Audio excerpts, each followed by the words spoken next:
UTL solar solar लावणार आणि सबसिडीही मिळवून देणार। सरपंच हत्या प्रकरणी तपासाला वेग। सीआयडीचे अप्पर पोलीस महासंचालक आणि बीडचे पोलीस अधीक्षक केसच्या दिशेने रवाना। हत्या झालेल्या ठिकाणाची दोघे जण पाहणी करणार। बीड हत्या प्रकरणातील गुन्हेगारांचा सूत्रधार हा मंत्रिमंडळात, तर संजय राऊतांचे गंभीर आरोप। धनंजय मुंडेंना मंत्रिमंडळामध्ये घेणाऱ्या दादांचा सुद्धा राजीनामा घेण्याची राऊतांची मागणी। वाल्मिक कराडला अटक झालीच पाहिजे, संदीप क्षीरसागर यांची मागणी। तर धनंजय मुंडे हे मंत्रिमंडळामध्ये असल्यास तपासात पोलिसांवर दबाव येईल, क्षीरसागरांकडून शंका व्यक्त। बीड प्रकरणी एसआयटी लावा, सर्वात पहिली मागणी मी केली होती। संतोष देशमुख हत्या प्रकरणी पंकजा मुंडेंची पहिली प्रतिक्रिया।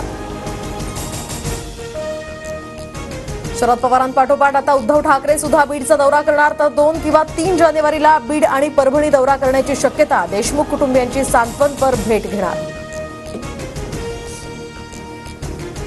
बीडमध्ये शनिवारी होणाऱ्या मूक मोर्चाची तयारी सुरू। न्याय पाहिजे असा उल्लेख असलेले हे बॅनर। शनिवारच्या मोर्चात शरद पवारांसह सर्व पक्ष नेते सुद्धा सहभागी होणार।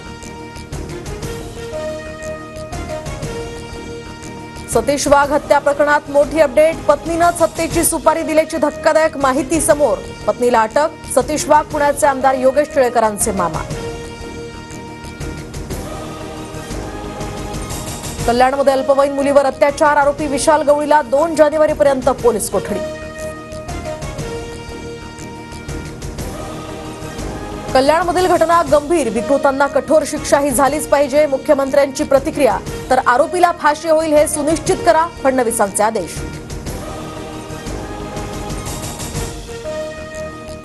दोन चिमुकल्या मुलींच्या हत्येनं राजगुरुनगर हादरलं, तर 54 वर्षीय नराधमाकडून चिमुकलीवर अत्याचार करून हत्या। इमारतीच्या बाजूला दोन्ही मुलींचे मृतदेह आढळले।